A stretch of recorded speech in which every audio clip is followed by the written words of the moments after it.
A graça e a paz de Jesus, igreja. Um privilégio nós estarmos reunidos aqui mais uma vez, mais um domingo. Hoje que é um dia muito especial, que é o nosso domingo de ceia. É o dia que nós nos achegamos ao redor da mesa do Senhor e participamos desses alimentos tão preciosos. Mas antes, eu gostaria de convidar a igreja a abrir a palavra de Deus comigo, no Evangelho de Marcos, capítulo 8, a partir do versículo 31. Evangelho de Marcos, capítulo 8, a partir do versículo 31. Nós damos hoje continuidade à nossa série de mensagens no livro de Marcos. Continuo de onde parei na última semana. Marcos, capítulo 8, 31. Eu creio que todos acharam.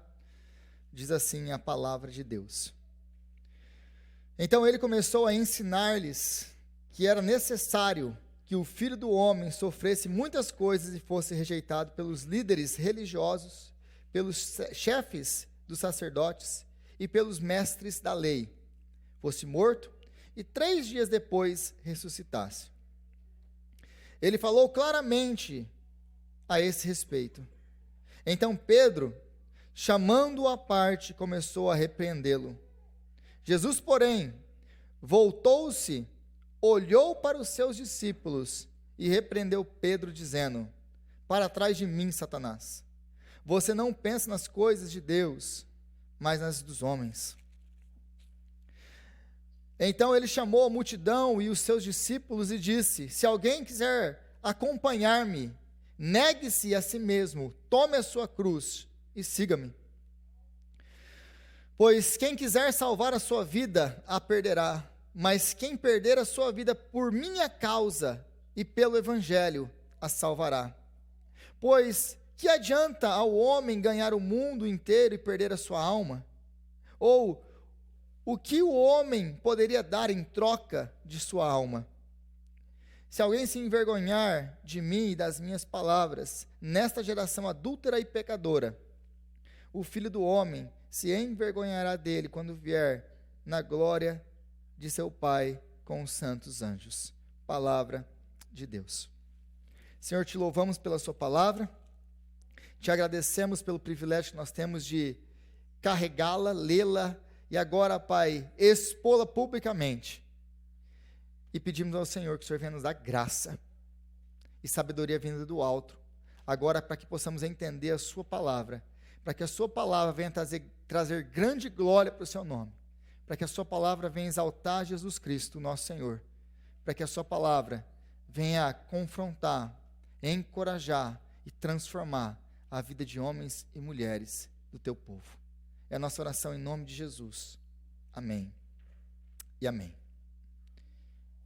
E a pergunta que esse texto deixa para mim e deixa para você é essa: quanto vale a sua alma? Quanto vale a sua alma? É o que basicamente Jesus aqui está nos dizendo, nos está perguntando através desse texto. Quanto vale a sua alma? Mas se você voltar aí comigo para o versículo 31, o texto vai nos dizer assim: então ele começou a ensinar que era necessário que o Filho do Homem sofresse muitas coisas e fosse rejeitado pelos líderes religiosos, pelos chefes dos sacerdotes e pelos mestres da lei, fosse morto e 3 dias depois ressuscitasse. Então, já logo nas primeiras palavras, no primeiro versículo desse texto, nós temos algo que é muito importante. Por que é muito importante? O texto nos diz, então ele começa a ensinar que era necessário. Era necessário. O que era necessário? Era necessário que o Filho de Deus morresse. Era necessário que o Filho de Deus fosse rejeitado. Era necessário que o Filho de Deus sofresse. Era necessário que o Filho de Deus fosse entregue aos homens. Era necessário. E a primeira coisa que nós aprendemos aqui é que os sofrimentos na vida de Jesus Cristo eram necessários. E que o sofrimento do Filho de Deus não era um acidente. Não era um acidente de percurso. Olha, agora pegaram Jesus. O que vai acontecer agora? O sofrimento do Filho de Deus não era a falta de poder de Deus em fazer o quê? Em cuidar do seu próprio filho, impedindo que ele passasse por esse sofrimento. Não. O sofrimento do Filho de Deus era necessário. Era necessário para a nossa salvação. Então, o é necessário aqui deixa muito claro que o sofrimento de Jesus fazia parte do plano eterno de Deus. E seria o meio pelo qual ele conquistaria salvação para nós. Era necessário que ele passasse por isso. Isso aqui não é um plano B de Deus. E o que me ensina, e o que te ensina sobre a minha vida e a sua vida nesse primeiro versículo desse texto, é exatamente isso. Que os sofrimentos que nós enfrentamos, que as dificuldades que nós passamos, eles não são acidentes da nossa vida, porque tudo coopera para o bem daqueles que amam a Deus, inclusive os sofrimentos. Então, os sofrimentos que nós enfrentamos, as dificuldades que nós passamos, não são a falta do poder de Deus em nos proteger dessas coisas. Não é porque Deus está limitado no seu poder, então Satanás pode deitar, rolar e abusar da gente. Não é porque uma pessoa, ela consegue fazer o mal contra você e Deus não pode fazer nada por isso. Não. Os sofrimentos na vida do crente têm um propósito: nos transformar à imagem de Jesus. Deus, ele vai usar os sofrimentos para nos transformar. Os sofrimentos na minha e na sua vida têm um propósito, e é necessário que nós passemos por eles. É necessário que nós passemos por eles. Então Deus tem um plano soberano nas nossas vidas, e os sofrimentos fazem parte desse plano. Ele sabe o que ele está fazendo. Nós precisamos ser transformados, e os sofrimentos fazem parte disso. Agora, a partir do versículo 32, ele falou claramente a esse respeito. Então Pedro, chamando-o à parte, começou a repreendê-lo. O que é interessante notar nesse texto aqui, porque se você entendeu até agora o que eu já preguei nesse evangelho de Marcos, é que Jesus sempre vai ensinar os seus discípulos. A maioria das vezes Jesus ele vai usar parábolas. Jesus ele está sempre ensinando, e sempre ele está ensinando por meio de parábolas. Mas aqui, Marcos ele vai nos deixar muito claro, no versículo 32, ele falou claramente a esse respeito. É interessante que quando Jesus vai ensinar eles, ele usa parábolas, mas quando Jesus vai falar sobre a sua missão, sobre as exigências do Evangelho, sobre o que é o Evangelho, sobre o que ele veio fazer, Jesus não faz isso por meio de parábolas. Jesus faz isso de maneira clara, porque Jesus não quer confusão. Jesus, ele não deixa isso aqui para margem de erro, para você interpretar do jeito que você quer interpretar. Ele fala de maneira clara, de modo que qualquer pessoa pode entender. E quando eu falo qualquer pessoa, é qualquer pessoa mesmo. Por quê? Porque se você notar um padrão, até agora no Evangelho, sempre que Jesus ensina, o que acontece? Os discípulos vêm: ô Jesus, o que significa isso? Ô Jesus, mas a gente não entendeu o que significa isso. Mas aqui o texto vai nos dizer, Marcos vai nos falar, ele falou isso claramente. E qual que é a prova de que ele falou isso claramente? O final do versículo. Porque o final do versículo diz que Pedro, chamando-o à parte, começa então a repreendê-lo, porque Pedro entendeu exatamente a mensagem. Ele entendeu exatamente o que Jesus disse. Como eu sei que ele falou claramente, é porque os discípulos nunca entendiam nada que Jesus falava. Mas aqui Pedro entendeu, finalmente ele entendeu alguma coisa. E ele entendeu que Jesus estava falando que ele ia sofrer, que ele ia morrer. Era tão claro que até os discípulos que nunca entendiam nada, entenderam dessa vez. Então quando Jesus fala do Evangelho, Por mais que nós tenhamos na Bíblia, meus irmãos, passagens difíceis, trechos difíceis, livros complexos de se interpretar, quando Jesus fala, e quando a Bíblia fala sobre o Evangelho de Jesus Cristo, a Bíblia é muito clara sobre o Evangelho. Nós podemos discutir sobre as várias interpretações do livro de Apocalipse. Nós podemos discutir sobre as dificuldades de se interpretar os livros dos profetas, a dificuldade de se interpretar Daniel. Nós podemos discutir essas coisas, mas quando a Bíblia apresenta o Evangelho, as exigências do Evangelho, o que você precisa fazer no Evangelho, e o que Jesus Cristo fez por você no Evangelho, a Bíblia é clara. Como dizem os americanos, crystal clear. É clara. Porque ela não dá margem para interpretações erradas. Esse é o Evangelho, essas são as exigências do Evangelho. Jesus veio para isso daqui. Vocês entenderam? Eles todos entenderam. Até os discípulos entenderam dessa vez. Agora é interessante porque no versículo 31 ao 33 aqui, antes disso aqui acontecer, antes desse diálogo acontecer, nós temos o versículo 29, que é o que veio na esteira, na última semana. O que veio semana passada? O reconhecimento de quem é Jesus.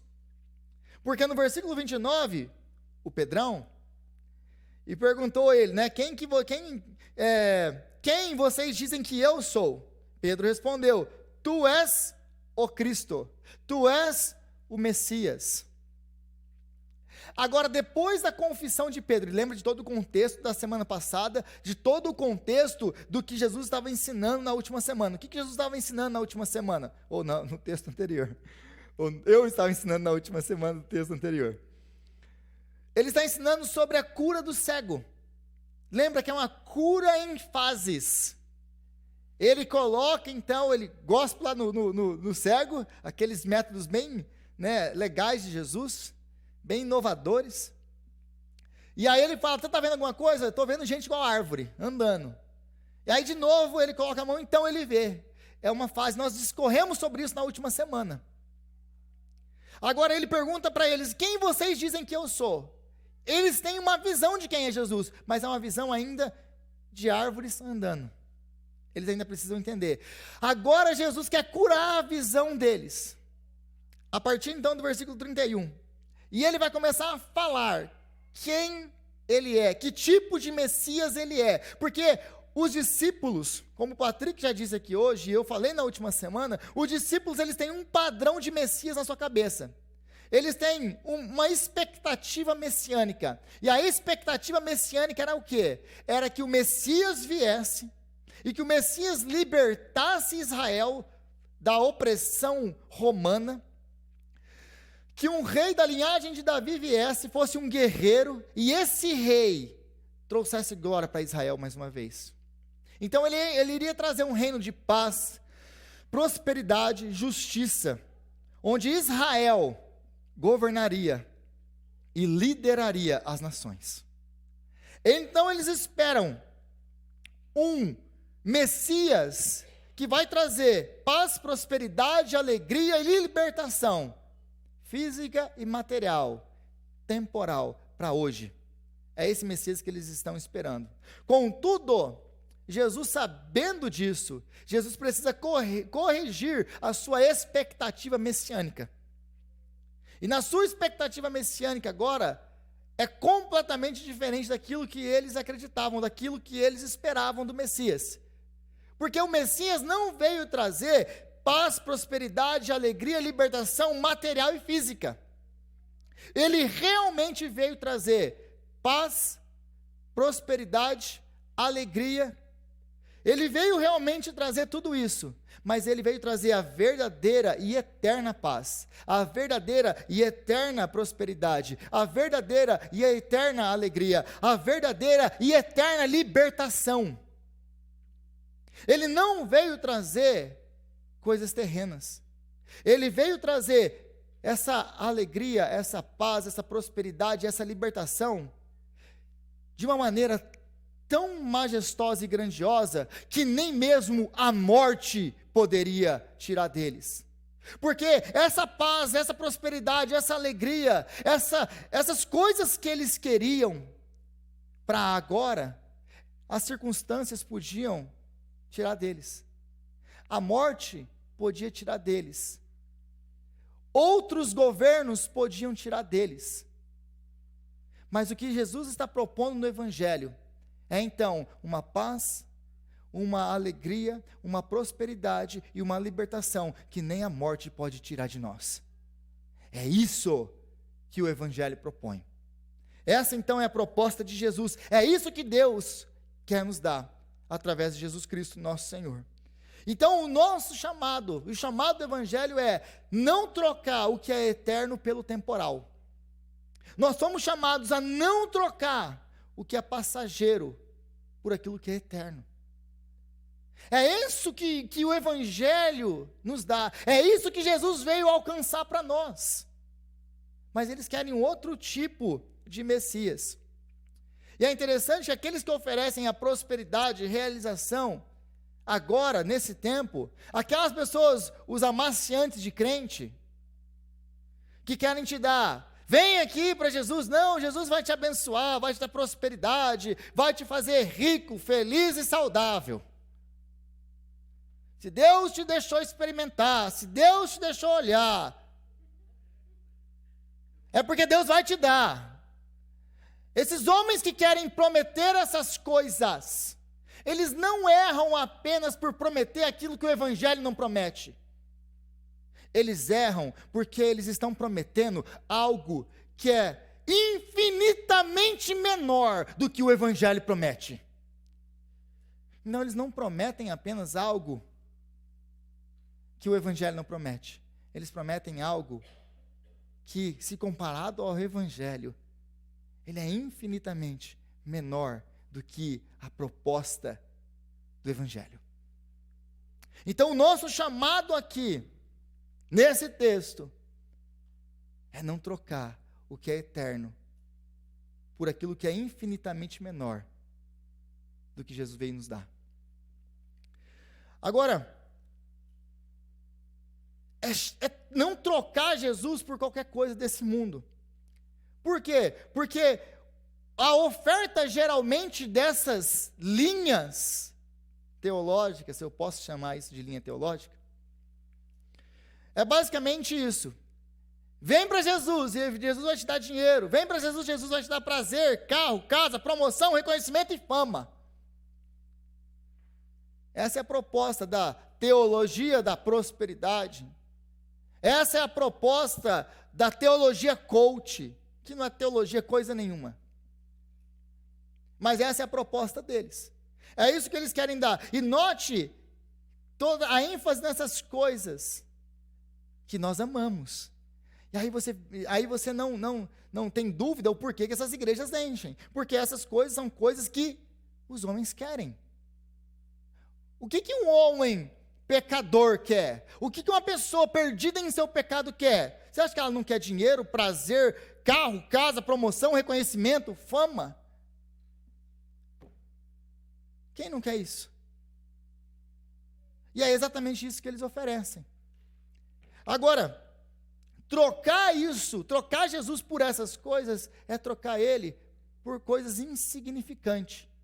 Ou trocar ele por coisas que, se comparado a ele, não valem nada.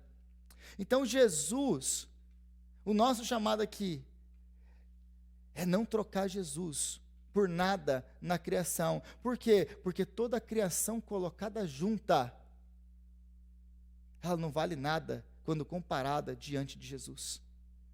Porque Jesus é o autor, Jesus é o criador, Jesus é o sustentador de todas as coisas. Se você colocar toda a criação diante de Jesus, ela não vale nada diante da dignidade, da glória, da grandeza de quem é Cristo. Então, o que essas pessoas estão oferecendo é isso. É algo que é insignificante diante da majestade do nosso Deus. E essas expectativas erradas sobre o Messias é o que tem inundado a igreja hoje. E a igreja, coloquei aí, de propósito, a igreja entre parênteses, porque essa não é a igreja de verdade.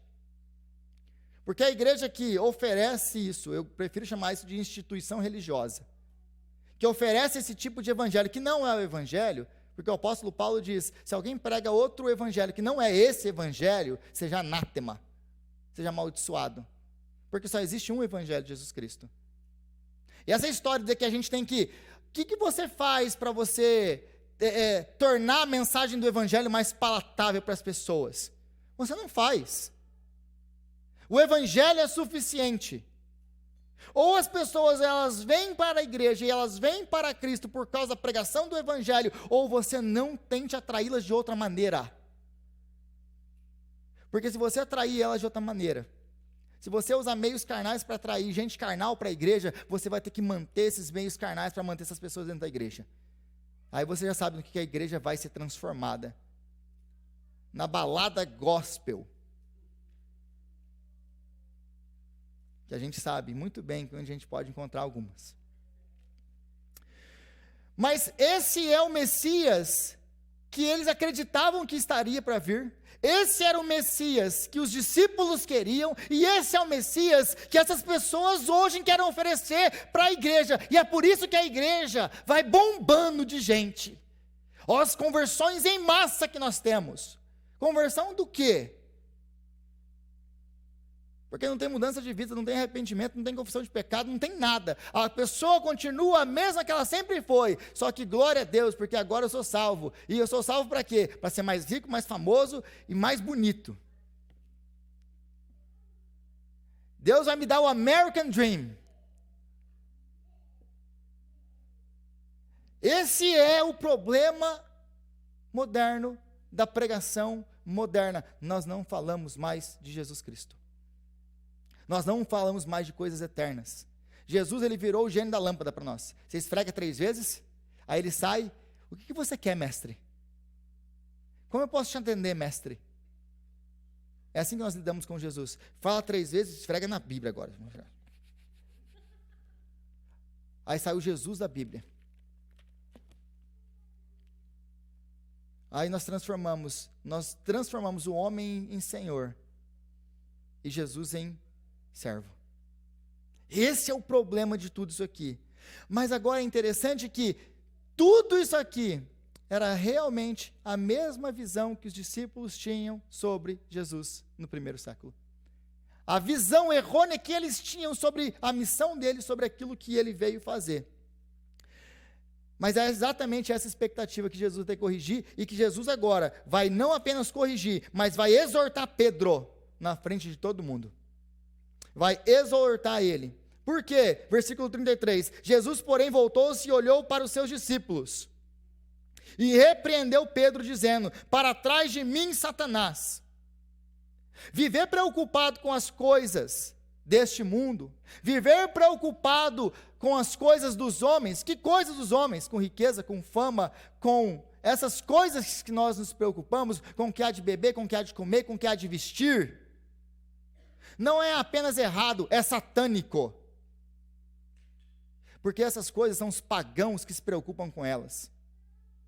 Porque quando Jesus ele fala em Mateus capítulo 6, não se preocupem com essas coisas, porque o Pai de vocês sabe que vocês precisam delas. São os pagãos que se preocupam com essas coisas. Jesus ele fala uma coisa que é muito interessante. O Pai de vocês que está nos céus sabe. Então tem duas imagens aqui. O Pai, a pessoa que você tem acesso a hora que você quiser. Se você está assistindo a live, você tem visto isso com Gabriel. É o filho que tem acesso ao pai, mesmo quando ele está trabalhando, ele arrebenta com a porta, ele entra lá, ele não está nem aí se está atrapalhando ou não, porque ele é filho. Ele é filho.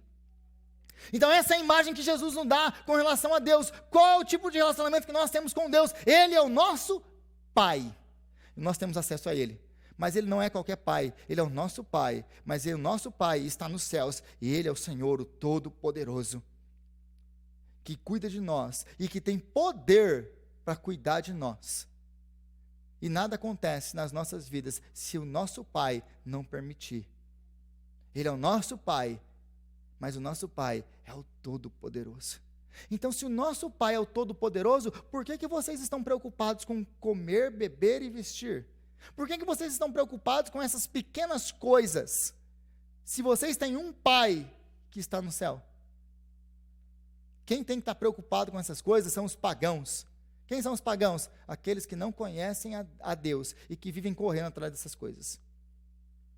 Nós não nos preocupamos com isso, porque nós sabemos que o Senhor, o nosso Deus, é o nosso Pai. E Ele cuida de nós. Agora no versículo 34, Jesus ele faz então o convite para todo discípulo, para mim e para você. Se você quer ser seguidor de Jesus, aqui estão as exigências. Versículo 34. Então ele chamou a multidão e os discípulos e disse, note aqui, 2 grupos. Então ele chamou a multidão e os discípulos. Porque Jesus sempre tem uma multidão em volta dele. Sempre tem. A multidão é formada do quê? De discípulos, homens, mulheres que realmente amam o Senhor, que querem entender, que querem estar com o Senhor Jesus. Mas nós temos a multidão é formada de interesseiros, porque a maioria ali só quer milagre, que Jesus atenda aquilo que ele quer, a sua necessidade física daquele momento, que Jesus me livre do meu problema agora, são os interesseiros. Mas Jesus então tem uma outra galera, que são os curiosos, que estão ali só para ver o que Jesus vai fazer. E tem uma terceira galera aí, que é a galera que está contra Jesus, que quer dar um jeito de prender ele e matar ele. Então Jesus está sempre cercado de uma multidão. Mas agora ele vai falar sobre as exigências do discipulado, de ser discípulo de Jesus, com um propósito. Ele vai selecionar. Vocês querem me seguir? Vocês querem continuar andando aí no meio? Porque no meio da multidão a gente pode se perder. E no meio da multidão a gente pode não ter um relacionamento íntimo e profundo com Jesus, porque a gente se perde no meio da multidão. Mas quando a gente está cara a cara com Jesus, aí a gente é revelado. Então aqui ele vai fazer essas exigências. Se alguém quiser acompanhar-me, negue-se a si mesmo, tome a sua cruz e siga-me. Negue-se a si mesmo, tome a sua cruz e siga-me. O que essas 3 coisas, ou o que essas 3 exigências nos apontam, nos ensinam? Primeira coisa, negue-se a si mesmo. O negar-se a si mesmo é uma renúncia ao nosso ego. Negar-se a si mesmo é renunciar aos nossos desejos egoístas, é renunciar às nossas ambições pessoais, é se submeter aos planos de Deus e à vontade de Deus para a nossa vida. Isso é negar-se a si mesmo. E tudo aqui está conectado, porque agora o nosso ponto 2 é tomar a sua cruz. O que é tomar a sua cruz? A cruz não é apenas o meio de salvação. A cruz, ela é o padrão de vida de todo crente. Nós amamos a cruz. Nós temos a cruz aqui. Nós olhamos para a cruz, nós amamos a cruz. Mas nós amamos a cruz porque a cruz é o meio pelo qual Deus agiu para nos trazer salvação. É por isso que nós amamos a cruz. Mas a cruz ela não é apenas um meio de salvação. A cruz é um padrão de vida. Jesus nos chamou, a todos nós, discípulos, não apenas para usar a cruz como meio de salvação que ela é, mas para aprender do padrão de cruz que ele carregou, porque é o mesmo padrão que eu e você fomos chamados para viver. A cruz é um padrão de vida para mim e para você. Ele nos chamou para viver com a nossa vida na cruz. E é interessante que a cruz é o símbolo de maior vergonha do Império Romano. É a maior vergonha, a maior humilhação. A pessoa que morria na cruz era a escória da sociedade, era o pior do pior. Era a morte mais sangrenta, mais violenta, mais humilhante. E é interessante que a pessoa que está carregando a sua cruz para o seu momento de morte, a pessoa não tem vaidade. Já conseguiu pensar em alguma pessoa carregando a cruz dela nu, diante das pessoas, sendo humilhado, cuspido, enfim. Você está combinando meu cabelo hoje? Uma pessoa com vaidade carregando sua cruz? Você já conseguiu pensar, alguém carregando a cruz, pensando assim, nossa, mas será que eu vou conseguir comprar aquela casa, aquele carro? Será que eu vou conseguir uma promoção no meu trabalho? Por que elas não pensam nessas coisas? Porque elas estão mortas. A cruz é símbolo de morte. É morte, é abnegação, é negar-se a si mesmo. Então, negar-se a si mesmo, do ponto 1, ele é vivido na cruz. O nosso chamado, então, é para viver o chamado da cruz. Agora, o terceiro e último ponto é seguir os passos de Jesus. Em que sentido seguir os passos de Jesus? Se você já leu o livro de Apocalipse, você vai ter uma imagem muito vívida do cordeiro que parecia ter sido morto. Mas depois você vai ver aquela multidão de gente que lavaram as suas vestes e alvejaram as suas vestes no sangue do cordeiro. E elas o seguiam por onde ele fosse. O que João está querendo dizer para nós? O que Jesus está nos chamando para viver aqui? Aqui. Em seguir os passos de Jesus. Seguir os passos de Jesus é imitar Jesus. É imitar a sua obediência e a sua submissão a Deus. E a sua disposição de sofrer para fazer a vontade de Deus. Imitar Jesus, então, seguir os passos de Jesus, é estar pronto para morrer como ele estava pronto. É se submeter à vontade de Deus, mesmo que a vontade de Deus para nós seja a morte. Esse é o chamado. Você quer me seguir? Você tem que ser meu imitador. Você tem que seguir os meus passos. Então, fazer a vontade de Deus, em última análise, vai te custar muito. Aliás, seguir os passos de Jesus, tomar a sua cruz e negar-se a si mesmo, vai te custar tudo. Tudo. Mas deixa eu lembrar uma coisa: não seguir, não tomar a sua cruz, não estar pronto a negar-se a si mesmo, vai te custar muito mais. Seguir a Jesus vai te custar tudo, mas não seguir a Jesus vai te custar muito mais. Muito mais.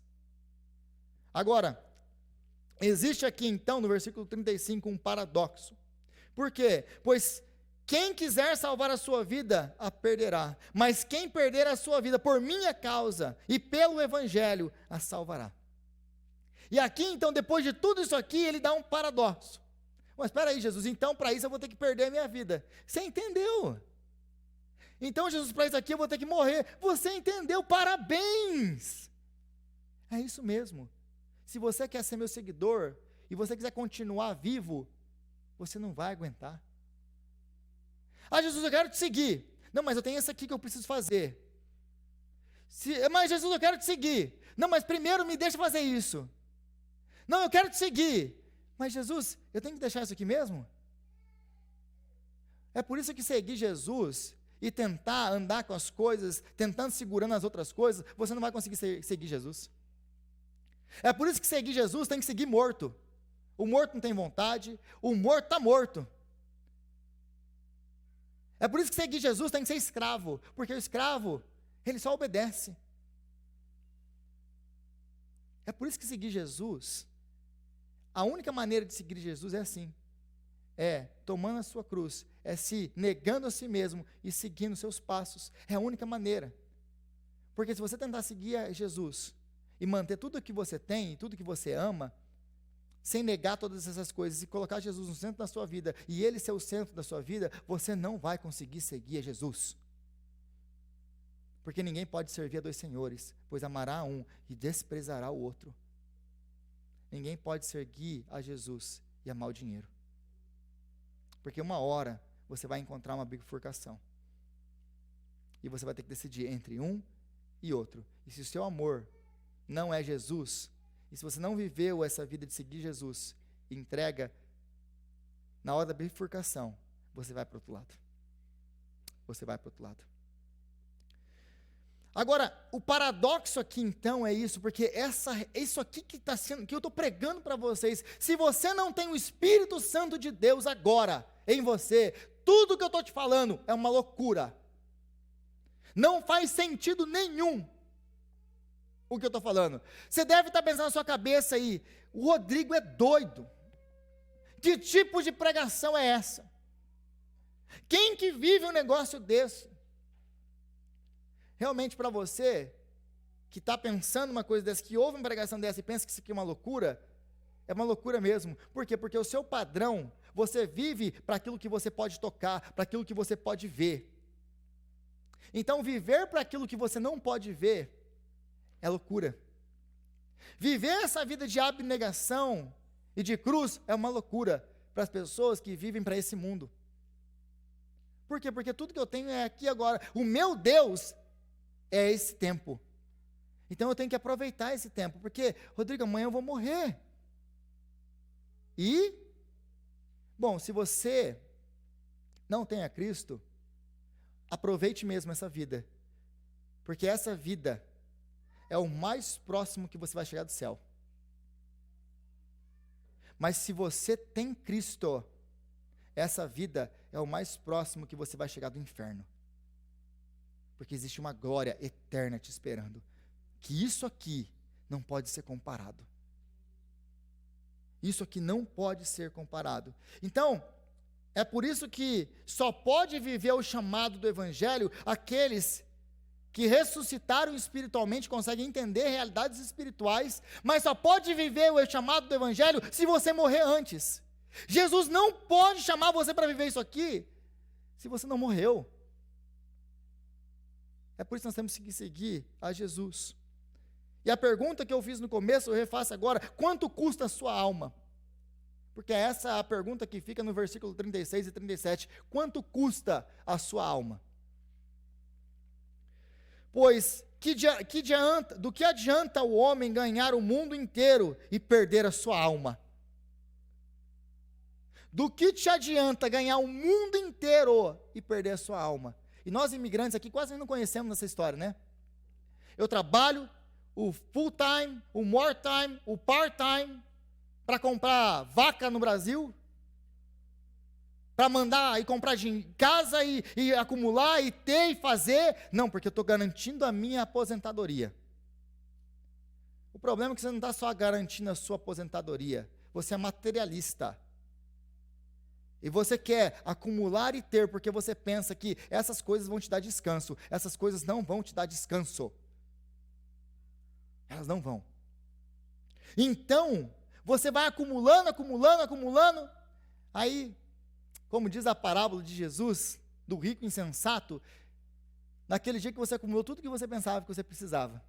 Então, naquele dia, vão te pedir a alma. E naquela noite, te pedirão a alma. E o que você vai fazer com tudo aquilo que você acumulou? O que você vai fazer com tudo que você acumulou? Que vai ficar para os outros? Tolo, hoje mesmo te pedirão a alma. E agora? Você desperdiçou a sua vida, você trocou o eterno pelo material. E aí? Esse é o chamado então de Jesus aqui. Do que adianta você ganhar o mundo inteiro, você ser o cara mais rico desse mundo e perder a sua alma? Vale alguma coisa? Essa é a pergunta de Jesus aqui para nós. Então, pelo que você trocaria a sua alma? Porque eu estou cansado de ver imigrantes trocando a alma deles por muitas coisas, menos por Jesus. Então, seja lá o que você está correndo atrás, se custa a sua alma, não vale a pena. Se custa o seu tempo com Deus, o seu relacionamento com o Senhor, não vale a pena. Se te impede de buscar e fazer a vontade de Deus, não vale a pena. Não vale a pena. E agora eu vou falar uma coisa que vai chocar você. Sabe por que Satanás, ele não precisa fazer nenhum tipo de oferta para a maioria de nós? Sabe por quê? Satanás não precisa aparecer para você e falar assim: todos os reinos do mundo eu te darei se prostrado me adorares. Sabe por que Satanás não precisa fazer isso? Porque a maioria de nós já vendeu a sua alma por migalhas. vendeu a sua alma por uma promoção, vendeu a sua alma por um carro, vendeu a sua alma por umas vaquinhas a mais, vendeu a sua alma por uma casinha a mais. Vendeu a sua alma por coisas materiais, trocou Jesus por coisas materiais. E eu não sou contra a riqueza, gente, eu não sou contra nada disso, vocês me conhecem.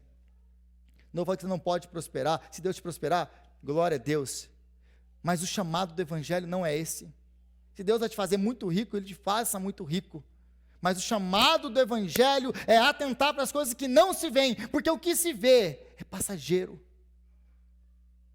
Lembre-se uma coisa, quem ofereceu para Jesus fama, poder e riqueza foi Satanás, não foi Deus. Então, tome muito cuidado com esse tipo de pregação, os amaciantes de ego, e vai te massageando, e você sai dali, né? Uau! Sabe por quê? Porque essas pessoas que pregam dessa maneira, elas não amam você, elas se amam. Porque se elas amassem você, elas estariam preocupadas com o seu futuro eterno. Mas porque elas não amam você, elas querem apenas mais seguidores, elas querem apenas mais likes, elas querem apenas mais dinheiro. Elas não estão nem aí para você. É por isso que elas querem pregar um evangelho palatável, um evangelho que é gostoso. Um evangelho que mantém você confortável no seu pecado, até o dia que você acordar na presença do santo, e ele então te perguntar: e aí, meu filho? Então você ouvir: apartai-vos de mim, malditos, para o fogo eterno. Mas Senhor, Senhor, em teu nome nós não profetizamos, em seu nome nós não fizemos milagres, em seu nome nós não fizemos todas essas coisas, Senhor. Sabe por que repete Senhor, Senhor? Porque eles são povo de igreja. É pessoas que teoricamente conheciam Jesus, mas não conheciam Jesus. Eram pessoas que nunca tomaram a sua cruz para seguir Jesus. Apartai-vos de mim, malditos, para o fogo eterno, pois eu nunca vos conheci. Então, o pregador que não exorta o seu povo dessas realidades, ele está mandando essas pessoas para o inferno com um pouquinho de morfina, para que elas possam ir anestesiadas para o inferno, até chegar lá. Os amaciantes de ego, eles só se preocupam com eles mesmos, mas os verdadeiros pastores, eles pregam a palavra de Deus e realidades eternas. Agora, Jesus ele termina tudo isso dizendo: se alguém se envergonha de mim e das minhas palavras nessa geração adúltera e pecadora, o Filho do Homem se envergonhará dele quando vier na glória de seu Pai com os santos anjos. Então, por isso que a gente não pode ter vergonha de pregar o Evangelho, o verdadeiro Evangelho, e não se envergonhar de Jesus. Mas uma coisa que Jesus está nos chamando aqui para viver é: pare de ficar se preocupando com a opinião dos outros sobre a sua vida e sobre o seu relacionamento com Jesus. Você não tem que ficar se explicando para ninguém. Viva para a glória de Deus. Larga tudo e vai viver para a glória de Deus. E deixa que a eternidade vai responder as perguntas deles. A eternidade vai responder. E para aqueles que pensam que tudo isso aqui é uma loucura, deixa eu te falar uma última coisa. Se tudo isso aqui que eu estou falando está errado, legal, eu perdi a minha vida.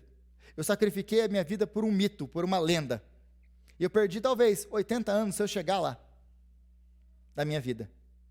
Mas se você estiver errado, você perdeu a sua eternidade. Aí você compara e calcula o que vale mais e o que é mais pesado. Mas aí no final, então, Jesus ele nos chama para isso, para essa vida de abnegação, para essa vida de cruz. Aí, se você é uma pessoa que pensa como eu, você vai chegar a uma conclusão no final de tudo isso aqui: eu não consigo. Eu não consigo viver assim. Esse chamado é muito radical. Eu não consigo viver dessa maneira. Nem eu.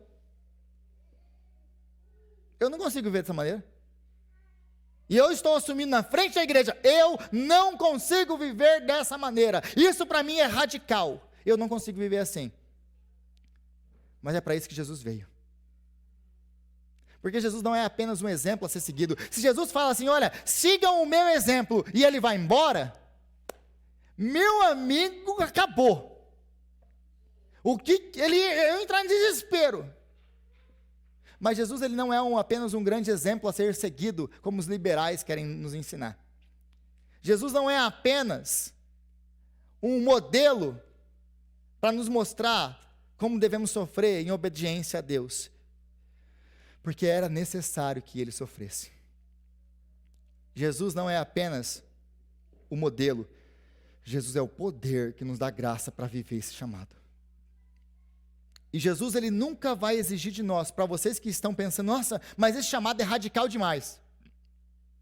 Jesus nunca vai exigir nada de você e de mim que ele já não tenha entregado, porque para salvar você, ele entregou tudo. Então você entregar o seu tudozinho, comparado ao tudo de Jesus, o que é o seu tudo, diante de tudo que ele entregou por você? Nada. É só colocar em perspectiva. Então é Jesus que, na verdade, pagou o verdadeiro preço, para que nós pudéssemos então, por causa do modelo dele, mas do poder dele, agora viver o chamado do Evangelho. E agora, nós vamos poder participar desse momento solene, que é a mesa do Senhor. Por quê? Porque Jesus obedeceu a Deus perfeitamente. Porque Jesus tomou a sua cruz e foi até o fim. É só por causa disso que nós podemos agora participar do pão e do cálice. Porque Jesus se sacrificou. Porque Jesus entregou tudo. Gostaria de chamar o Ministério de Louvor para cá, os presbíteros, Christian, presbítero Bruno que está aqui.